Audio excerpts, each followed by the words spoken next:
Olá e bem-vindos a mais um episódio de Liberdade para Escolher. Meu nome é Fábio e no programa de hoje a gente vai falar sobre exploração espacial. A NASA tem planos de colocar seres humanos de forma definitiva na Lua e expandir a exploração espacial para Marte. O que isso significa para os consumidores e o que isso significa para a economia lunar? Falamos hoje no programa.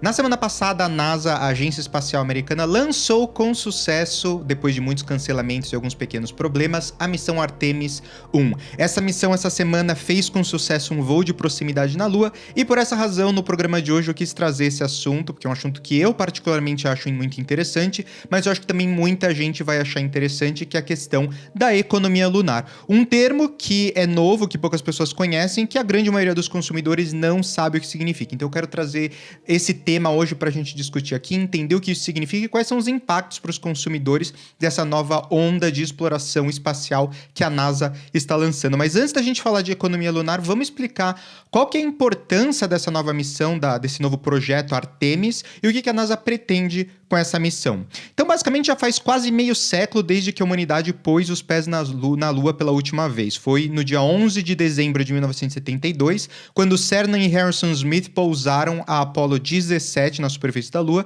e se tornaram as duas últimas pessoas a pisar na Lua. Lembrando, obviamente, que a primeira pessoa a pisar na Lua foi o Neil Armstrong, no dia 20 de julho de 1969, e também foi quando ele falou aquela famosa frase: "Esse é um pequeno passo para um homem, mas um salto gigantesco para a humanidade." Naquela ocasião, ele e o Aldrin, eles andaram pela superfície da Lua por 3 horas, recolhendo amostras, fazendo testes, conduzindo experimentos científicos.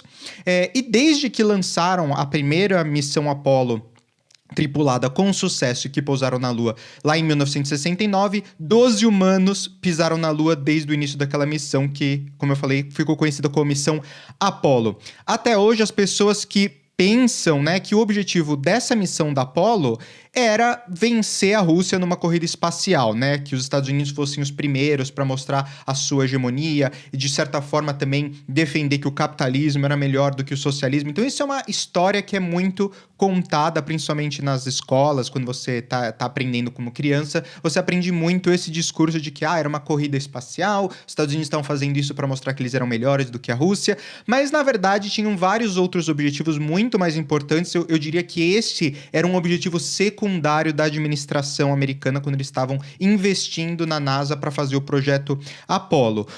Os reais objetivos da missão Apollo iam muito além do que simplesmente aterrissar os americanos na Lua e devolvê-los à Terra com segurança, obviamente vencendo os russos na corrida espacial, mas os objetivos também incluíam estabelecer a tecnologia para atender a outros interesses nacionais no espaço, alcançar a preeminência no espaço para os Estados Unidos em relação a qualquer outra nação. Naquela época, obviamente, a União Soviética era a que estava competindo, porque é a única que tinha o número de cientistas, engenheiros e também o orçamento para poder investir numa missão espacial que é muito custosa. Eles também tinham o objetivo de realizar um programa de exploração científica na Lua. O que eles fizeram? Recolheram amostras, fizeram testes com as amostras na Lua, fizeram estudos da topografia da Lua, enfim, diversos estudos para a gente poder entender muito mais o que era a Lua, do que ela era composta. Obviamente já se tinha uma ideia do que era, mas os testes na Lua, recolhendo amostras e tudo mais, meteoritos, etc., pôde-se, obviamente, chegar a muitas outras confirmações que, olhando diretamente aqui da Terra, a gente não conseguia. E também tinha o objetivo de desenvolver a capacidade humana de trabalhar num ambiente lunar que é muito diferente do ambiente terrestre. Para cada um desses objetivos, obviamente, novas tecnologias tiveram que ser desenvolvidas. Alguns exemplos aqui: o macacão espacial, as viseiras à prova de radiação, banheiros e sanitários, obviamente, que pudessem ser usados no espaço, obviamente, num cenário de gravidade zero, relógios precisos, como foi o caso da Omega, que criou o Speedmaster, que é um relógio, para quem gosta de relógios, um relógio super famoso, super icônico, que foi desenvolvido, obviamente, nesse período, para atender o nível de precisão que precisavam numa missão espacial, obviamente, também em situações extremas de calor, frio, interferência de radiação e tudo mais. Então, precisou se desenvolver na Terra alguma coisa que funcionasse de forma precisa no espaço. E também tem a famosa história do desenvolvimento de uma caneta pelos americanos que fosse capaz de funcionar, de escrever no espaço onde a gravidade é zero. Enquanto os russos, em vez de eles pegarem e desenvolverem uma nova caneta que funcionasse no espaço, eles simplesmente levaram um lápis. que funciona em qualquer lugar, porque não tem necessidade da tinta descer com a gravidade.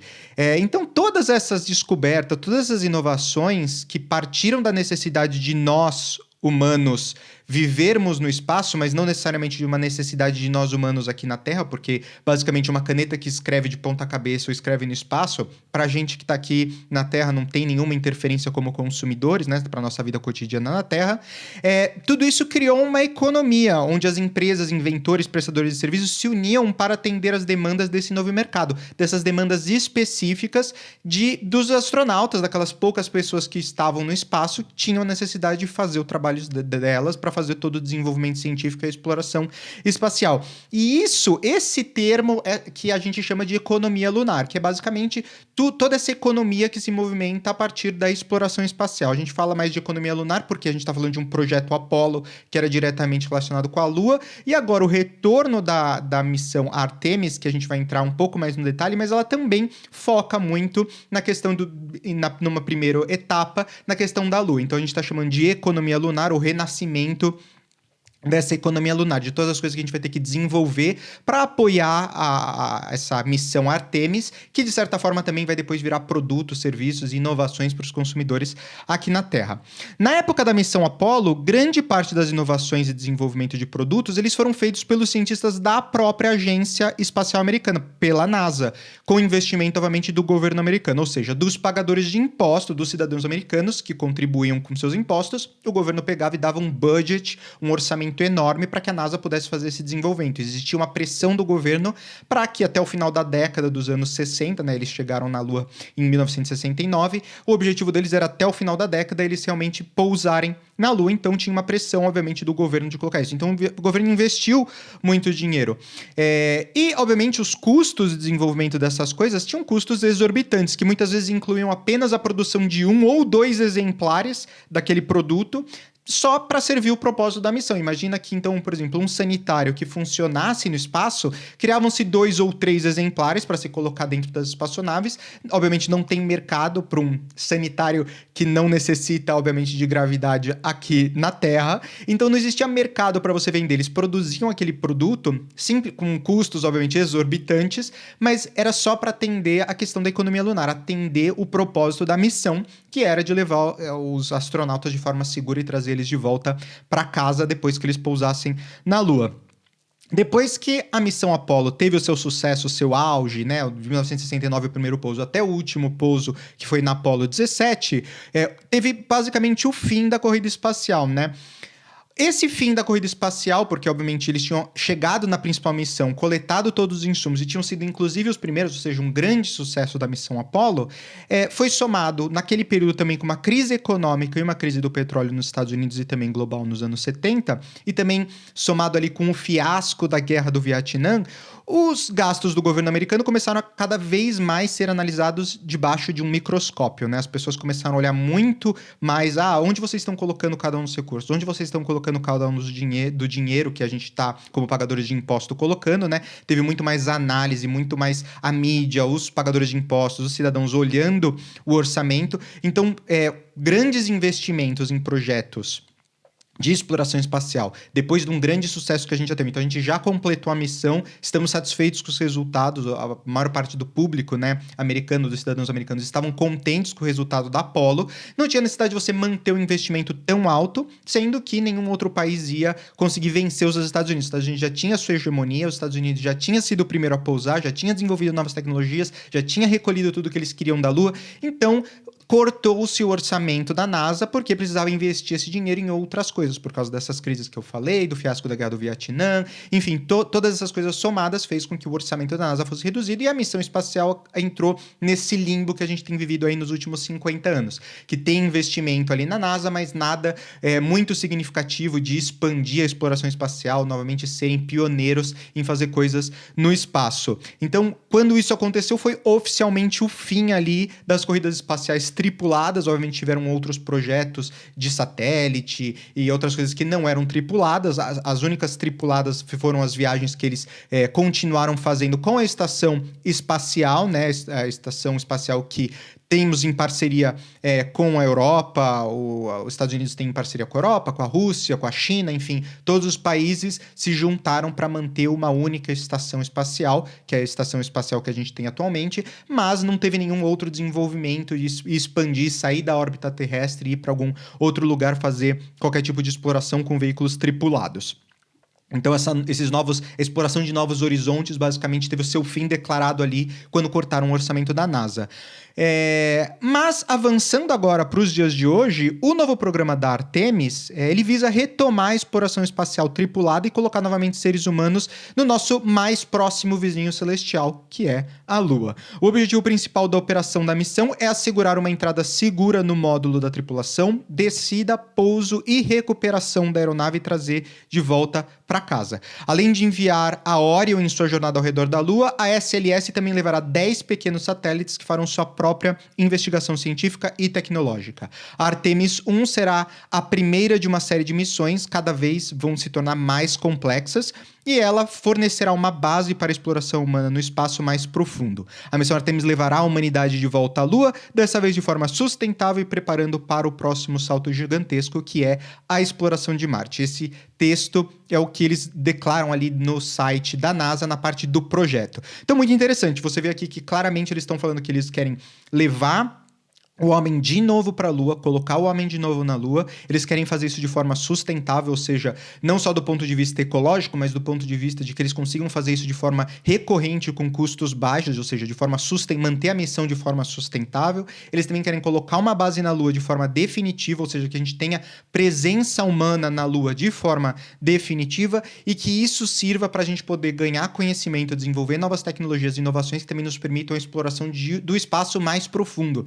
Ou seja, em algum momento a gente também poder levar eventualmente uma missão de reconhecimento, ou seja, levar um primeiro ser humano também a Marte. Essa é o principal objetivo aí da missão Artemis como um todo. Então vamos recapitular aqui a ordem das missões, né? Porque quando você entra no site da NASA, essa missão Artemis que a gente está chamando, a gente falou Artemis 1 no começo do programa, ela tem várias fases. Basicamente, Artemis 1, que é a fase inicial desse projeto, ele vai enviar uma nave espacial chamada Orion, a gente vai entrar também um pouco no detalhe da diferença da Orion com a missão Apollo, de forma não tripulada para uma viagem de sobrevoo até a Lua e além, que foi o que aconteceu na semana passada. Eles lançaram a Artemis 1, essa semana eles fizeram o primeiro voo e ela já está em retorno para a Terra. Foi tudo bem sucedido. Extremamente como planejado pela NASA, depois que eles lançaram a missão completamente com sucesso. Então, digamos que essa fase 1, ela já foi cumprida praticamente com sucesso. Obviamente, agora tem o retorno da missão à Terra, espero que dê tudo certo, mas esse seria o primeiro estágio da missão, que é não tripulada, sair da Terra e dar uma volta ali na Lua e depois retornar à Terra novamente. Depois você tem a Artemis 2, que virá em seguida, enviando uma tripulação uma missão tripulada, ou seja, com tripulação, ao redor da Lua e de volta à Terra. Então, basicamente, eles vão fazer o mesmo percurso do que a Artemis 1, só que dessa vez de forma tripulada. Por que é importante esse segundo step? Primeiro, porque a gente está, na verdade, evoluindo a missão de forma relativa, então a gente está aumentando de pouquinho em pouquinho a missão, a complexidade da missão, em vez de fazer grandes saltos de complexidade. E também a questão de que, pela primeira vez em muito tempo, a volta que eles vão fazer ao redor da Lua vai ser a maior volta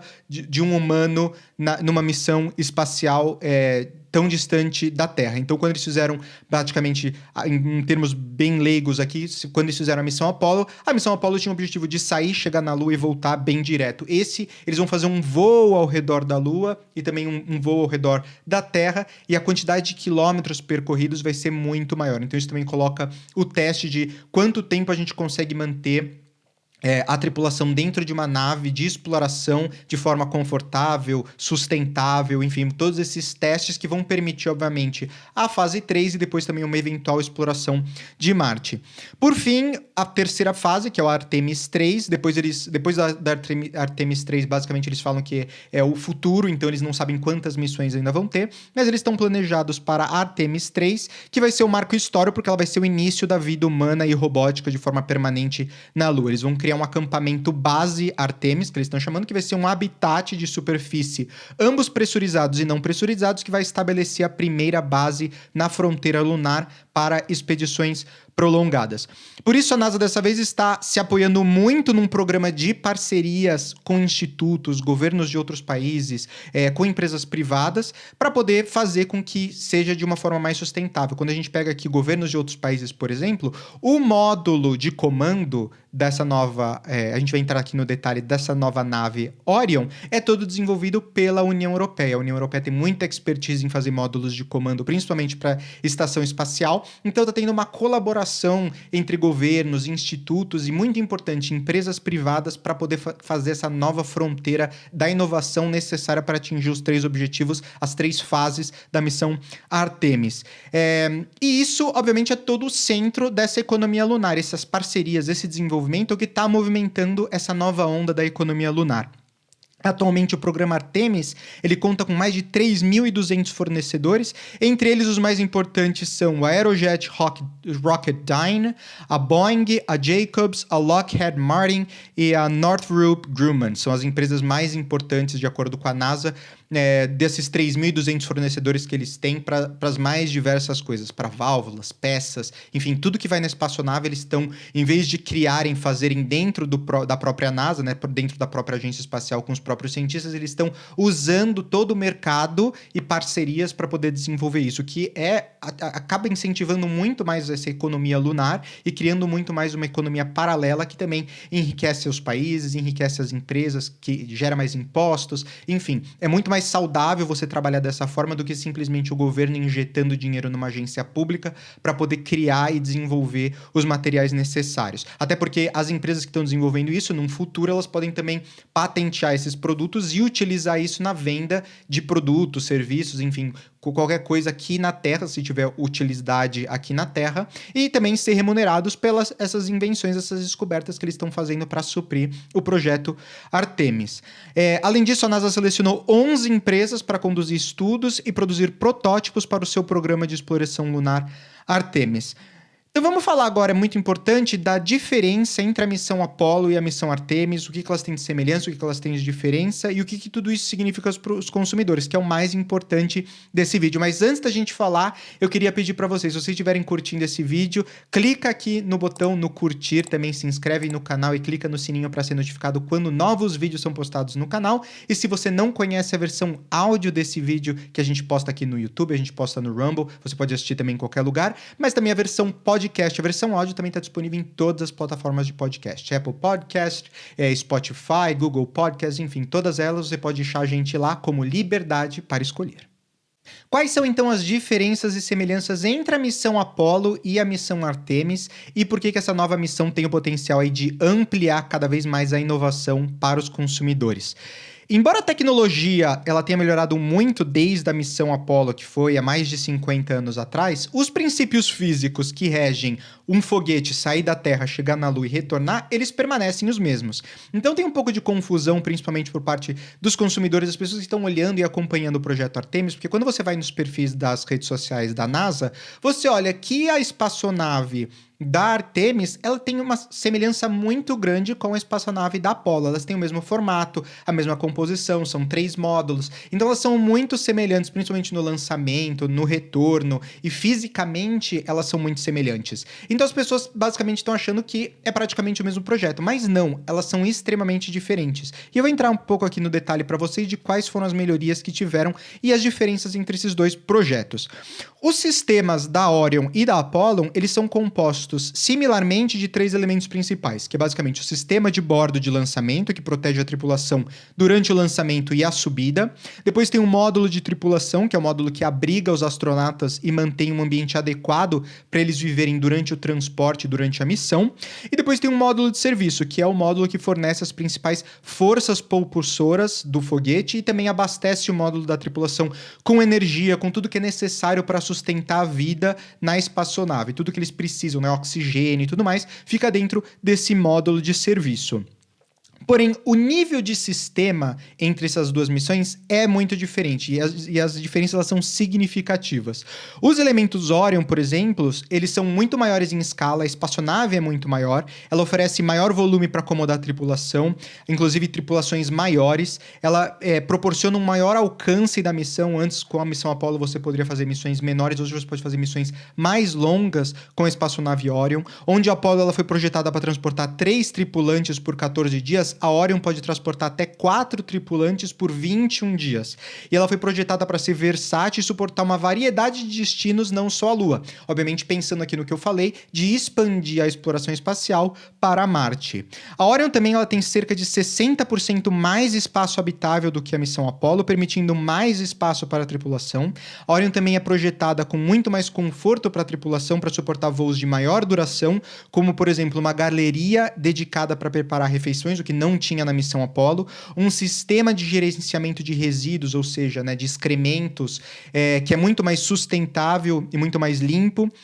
Também na parte de exercícios físicos da tripulação, era muito difícil dentro da Apollo fazer qualquer tipo de exercício físico, porque o sistema de controle não havia sido projetado para ter espaço para fazer exercícios físicos da parte da tripulação. No entanto, a Orion oferece total capacidade de exercícios e também foi projetado para maximizar privacidade disponível para a tripulação e também mitigar ruído e odores, o que era um grande problema na missão Apollo. Isso também vai permitir, obviamente, todo esse conforto para a tripulação, que as missões sejam mais longas, mais saudáveis e mais higiênicas. Então tem uma diferença muito grande aí do ponto de vista técnico de como a espaçonave Orion ela foi projetada. Eles pegaram quais eram os principais problemas e reclamações dentro da missão Apollo, o que tem de bom e melhor dentro da Estação Espacial Internacional, que é, por exemplo, a parte de exercícios, que é extremamente importante quando você fica por longos períodos numa gravidade menor ou gravidade zero, você ter algum tipo de mantenimento da sua musculatura, então realizar exercícios no espaço é muito importante. Também ter um pouco mais de conforto, retirar odores, qualquer coisa que entra na parte da gestão de resíduos, que é muito mais sustentável agora. Então, tudo isso vai permitir missões mais longas, porque você tem mais conforto para os astronautas, eles vão chegar melhor e performar melhor a sua missão. Também existe uma diferença muito grande, não só na parte física, mas na parte de sistemas. A missão Apollo, ela tinha entradas e saídas do sistema completamente analógicas, enquanto a Orion é tudo digital, obviamente. Tiveram melhorias também no escudo térmico, na utilização de materiais compostos, e o mais interessante, na minha opinião, é a utilização de peças criadas em impressoras 3D. Então essa também é uma preocupação muito grande da NASA em utilizar peças que, se eles tiverem algum problema, alguma coisa que quebre, eles vão ter uma impressora 3D dentro da espaçonave Orion e eles podem recriar as peças, ou inclusive criar novas peças. Então, digamos que criou uma peça que não foi projetada para ser 3D, não tem como reparar no espaço, os engenheiros, a equipe toda de cientistas aqui da NASA pode criar um projeto dentro de uma impressora 3D, um arquivo, mandar isso para a tripulação dentro da Orion e a Orion consegue imprimir e substituir, por exemplo, aquela peça que foi danificada. Então, uma capacidade hoje enorme, muito maior do que tinha no projeto da Apollo, que faz com que a Orion seja realmente um projeto diferente, praticamente um novo projeto começado do zero, pegando as bases do projeto Apollo, mas evoluindo isso, trazendo o que tem de melhor hoje na nossa tecnologia para colocar dentro da missão Artemis. E o que isso significa para os consumidores? Toda essa economia lunar, ela vai criar, obviamente, novos produtos, como eu falei, novos serviços, novas tecnologias que também vão poder ser usufruídas pelos seres humanos aqui na Terra. O que a gente puder utilizar do que está sendo criado para mandar e completar a missão da Artemis vai ser, obviamente, utilizado aqui na Terra. A gente pega o exemplo novamente da caneta que escreve de ponta cabeça, debaixo d'água, em qualquer situação. Essa caneta ela foi comercializada, principalmente nos anos 90, nos anos 2000, na Fast Shop, enfim. Aquela patente foi registrada e foi vendida para os consumidores aqui na Terra. Existia a necessidade de você ter uma caneta que escreve de ponta cabeça? Não, mas é uma coisa super legal. Existe um mercado, tinha gente que estava disposta a pagar para ter essa caneta dos astronautas, então tem todo um mercado na Terra e a gente pode se beneficiar. E tem gente que, obviamente, que precisa escrever de ponta cabeça em situações extremas, pressões diferentes, enfim. Existia, obviamente, talvez um pequeno nicho que tinha essa necessidade, e isso também pode ser atendido com esses novos produtos e tecnologias que a gente descobre quando a gente está prestando esse serviço para esses projetos de exploração espacial.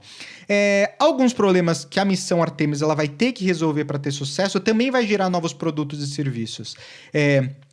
E aqui tem uma listinha que eu posso dizer para vocês de coisas que a missão Artemis vai ter que superar, que hoje ainda é uma incógnita, né? Que eles vão ter que criar soluções que hoje não existem. A primeira coisa que eles têm que resolver, obviamente, é o voo espacial em si. Eles precisam decolar, fazer a volta, descer na Lua, voltar e depois voltar para a Terra, como eles fizeram da primeira vez. Só que eles precisam fazer isso de uma forma mais eficiente dessa vez, de forma que eles criem uma estação física, né, e fixa também ali na superfície ali da Lua, e alguma forma de transporte que você pode levar mercadorias, abastecer a base que eles vão criar eventualmente na superfície da Lua. Então tudo isso já gera uma complexidade de coisas que nunca foram feitas antes, que vão ter que começar a ser feitas. Como eu falei, faz muito tempo que a gente não coloca seres humanos na Lua, e teve novas tecnologias que desenvolveram nos últimos anos que a gente vai ter que adaptar para que esse projeto tenha sucesso. Também vamos ter as primeiras tentativas de utilizar o imenso valor do gelo dos grandes lagos do Polo Sul lunar para obter água, uma coisa que não foi feita até hoje. Essa água é importante porque carregar água é uma coisa que custa muito, ocupa muito espaço, então obviamente, a água é extremamente importante para poder sustentar os astronautas, mas também para reduzir essa carga de logística para a Lua. Também porque a água pode ser transformada em hidrogênio e oxigênio. Então, oxigênio também para manter a base existindo, né? Para os seres humanos poderem respirar e ficarem na base de forma saudável. E na parte de hidrogênio, que é o que se utiliza como propulsor das aeronaves para poder ir e voltar da Lua. Então, se você não tiver que sair da Terra com um estoque de hidrogênio capaz de voltar, que você consiga fazer um abastecimento, por exemplo, na Lua, isso resolve um grande problema. Se você conseguir extrair isso dessa parte do Polo Sul da Lua, que tem bastante água, seria uma coisa ideal. Então, é isso que eles estão planejando e é isso que eles têm que tentar resolver, porque nunca foi feito. Vai ser a primeira vez que nós, seres humanos, vão tentar desenvolver uma solução para esse problema. Também vamos ter o desenvolvimento, obviamente, de minérios. A Lua ela é muito rica em minérios, e então vamos começar a ver uma produção de metal, e essa produção de metal provavelmente será iniciada para ajudar qualquer tipo de instalação na Lua. Então a gente vai ter que fazer a mineração desse material na Lua em vez de levar da Terra, depois forjar esses materiais, colocar processos industriais, incluindo as impressoras 3D, enfim, todo esse tipo de desenvolvimento para que a gente possa construir a base na Lua utilizando os materiais que a gente tem na Lua. A gente não precisa levar, que seria um custo muito mais alto, levar tudo isso aqui da Terra. Então a gente pode ver que isso vai ter diversas ramificações, são pequenos exemplos, mas vai ter diversas ramificações aqui na Terra de como é que a gente vai criar produtos e serviços para poder dar sucesso a essa missão e essas inovações que a gente vai ter que fazer e que depois, eventualmente, a gente vai poder usufruir aqui na Terra. E não é só a NASA ou os Estados Unidos que estão nessa nova corrida espacial. O Elon Musk também com a sua empresa SpaceX. A SpaceX é uma empresa fornecedora também da NASA. Eles têm feito todo o transporte para a Estação Espacial Internacional. Inclusive, o Elon Musk ele já falou que ele quer ir para a Lua e também para Marte até o final desta década. Então também é uma missão muito importante, ambiciosa da parte do Elon Musk, mas também ele tem esse projeto. Então não é só os Estados Unidos, você também tem a China, que está tentando investir numa nova corrida espacial aí com os Estados Unidos. Enfim, existem várias pessoas de olho na Lua nesse momento, então não só a economia lunar vai ser propulsionada pelos Estados Unidos, mas também pelo setor privado e por outros países que também estão querendo achar sua dominância no espaço. Para terminar, no longo prazo, outros tipos de indústrias que eu imagino particularmente que também podem ser desenvolvidos nessa economia espacial, e aí eu queria ver o comentário de vocês, o que vocês pensam. Se vocês veem outras coisas que provavelmente serão desenvolvidas, outras indústrias, deixem seus comentários aqui no vídeo, que eu quero muito saber. A gente pode talvez enriquecer esse debate, fazer um outro vídeo no futuro falando mais, quando a gente tiver mais desenvolvimentos dessa missão. Mas a primeira coisa, obviamente, é o transporte de passageiros e produtos, toda a parte logística da Terra ao espaço. Então vai ter um desenvolvimento na Terra, obviamente, de espaçonaves, de cargo, de containers, enfim, como é que você vai fazer todo esse tipo de transporte e como é que as coisas vão ter que ser pensadas. Equipamentos para condições extremas, então equipamentos que tenham resistência a temperaturas muito baixas ou temperaturas muito elevadas, ou pensados para uma gravidade menor do que a gravidade da Terra. Então se você pensa que a Lua tem 1/6 da gravidade da Terra, algumas coisas provavelmente não funcionam da mesma forma que elas funcionam na Terra, elas precisam ser ser desenvolvidas de forma diferente. Inclusive, o peso pode ser maior daquele objeto. Você não precisa pensar tanto na questão do peso, porque o peso que ele tem na Terra é muito menor do que o peso que ele tem na Lua. Então, é muito mais maleável, muito mais fácil de você mudar de um lugar para o outro, mesmo tendo um peso que na Terra seria humanamente impossível de mover. Na Lua, você consegue mover. Então, talvez você consiga achar um equilíbrio ali, né, um meio termo entre colocar mais recursos numa coisa, porque você não tem necessidade de ficar tão atento com relação ao peso daquele objeto. Então, todas essas coisas a gente vê que vai ter algum desenvolvimento. Serviços de saúde, se alguém ficar doente, precisa de uma operação, uma cirurgia no espaço, algumas coisas hoje podem ser feitas no espaço.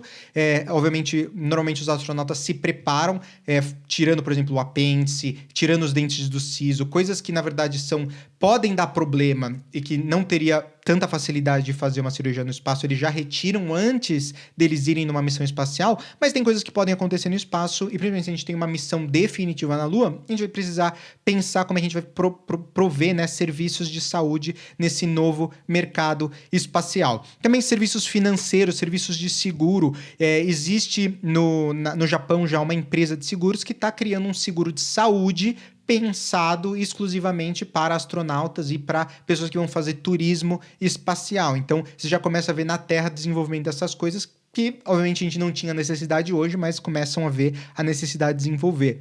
Tudo que é relacionado ao direito, por exemplo, propriedade, sucessão, enfim, quem que é dono daquilo no espaço ou na Lua, daquele pedaço de terra, daquele material que foi colocado lá, enfim, tudo isso vai criar também na parte do direito, uma revolução que a gente vai ter que ver, estudar, pensar, e como é que a gente... E também o mercado, obviamente, advogados especializados na área de direito lunar, direito espacial e por aí vai. A gente tem a questão de energias sustentáveis. Obviamente, a forma como a gente utiliza energia, cria energia elétrica na Terra vai ser diferente ou não necessariamente igual ao que a gente utilizaria na Lua. Satélites de comunicação vão ser extremamente importantes. Então, toda uma rede de satélites que a gente tem hoje sobrevoando a atmosfera da Terra, a gente vai ter que recriar isso na Lua se a gente quiser que as pessoas tenham acesso também à conectividade, televisão, rádio, enfim, qualquer outra forma de onda, propagação de onda, etc., que a gente precise fazer na Lua para as pessoas que estão na Lua poderem manter comunicação com a gente vai ter que desenvolver também. Também comércio de artefatos lunares e espaciais, né, materiais sólidos, itens colecionáveis. Então, imagina que vão se trazer um monte de coisa da Lua que as pessoas aqui na Terra vão poder comprar. Obviamente, num primeiro momento, vão ser extremamente caras, pedaços de meteoritos, esse tipo de coisa, mas com viagens frequentes, vão se poder trazer cada vez mais materiais da Lua e revendê-los aqui na Terra ou de forma colecionável, ou porque realmente é um material que tem alguma propriedade que a gente não tem aqui na Terra, que talvez seja importante a gente trazer e ter e utilizar para algum serviço, alguma coisa. Então, esse comércio de artefatos, esse trade, né, basicamente de coisas da Lua com a Terra, também vai ser importante. Novos veículos, propulsores, motores e até pneus. Você imagina que a NASA desenvolveu, por exemplo, um pneu que não tem ar dentro do pneu, é um pneu sem ar. Isso, obviamente, porque a pressão que você precisa ter num pneu para um carro aqui na Terra é muito diferente da pressão que você precisaria de um pneu na Lua. Então, eles criaram um pneu que não tem a necessidade de você colocar ar dentro dele para o pneu poder funcionar. Ele é muito mais maleável, ele se adequa a qualquer terreno. O terreno da Lua é diferente do terreno da Terra. Então, tudo isso vai gerar novas tecnologias que, eventualmente, por que a gente não poderia também ter um pneu que não precise colocar ar dentro, que não fura? Então, tem um monte de benefícios você ter um pneu sem ar. Tudo isso a gente poderia também utilizar na Terra de forma mais sustentável e também utilizar dessa economia para enriquecer os consumidores com novos produtos e serviços. Obviamente, também toda na parte de tecnologia, então desenvolvimento de novos software, toda a parte de robótica. Então, como eu falei, o projeto ele visa colocar seres humanos de forma definitiva na Lua, mas também colocar robôs de forma definitiva na Lua. Robôs que vão fazer exploração lunar, né, da superfície da Lua e fazer toda uma outra parte de desenvolvimento científico que vai ser de forma definitiva. Então, imagina na robótica quanto vai se desenvolver e coisas que depois a gente vai poder utilizar aqui na Terra também. E isso, obviamente, diretamente relacionado com a inteligência artificial. Os robôs vão ter que pensar sozinhos, tomar decisões sozinhos. Você não vai precisar necessariamente de uma pessoa dando cada um dos comandos, controlando o robô. Você vai poder mandar eles numa missão, eles vão fazer aquela missão, fazer o objetivo deles, voltar para casa e acabou. E se carregar e no dia seguinte partir para a próxima missão. Então, tudo isso também vai poder ser utilizado na Terra, né? Esse desenvolvimento na parte de inteligência artificial que a gente vai aprender lá também vai poder ser utilizado na Terra. Enfim, um monte de coisa que me deixa muito animado. Eu gosto muito de falar sobre esse assunto. Como eu falei, é um assunto que muitas pessoas nunca ouviram falar, talvez esse termo economia lunar. Talvez seja por isso que você clicou nesse vídeo, porque você nunca ouviu falar nesse termo, você queria saber o que é. Agora você sabe, tá explicado o que é economia lunar, o que eu acho que vai acontecer em desenvolvimento para os consumidores na Terra, as etapas aí que a gente vai ver nos próximos anos na questão do projeto Artemis, que eu acho muito bacana, muito legal. E, obviamente, eu vou querer fazer outros vídeos no futuro sobre esse tema. Então, se você gostou desse vídeo, clica aqui no like, obviamente no curtir desse vídeo também, se inscreve no canal e clica no sininho para ser notificado quando novos vídeos são postados no canal. Espero que vocês tenham gostado desse vídeo e nos vemos na semana que vem. Tchau!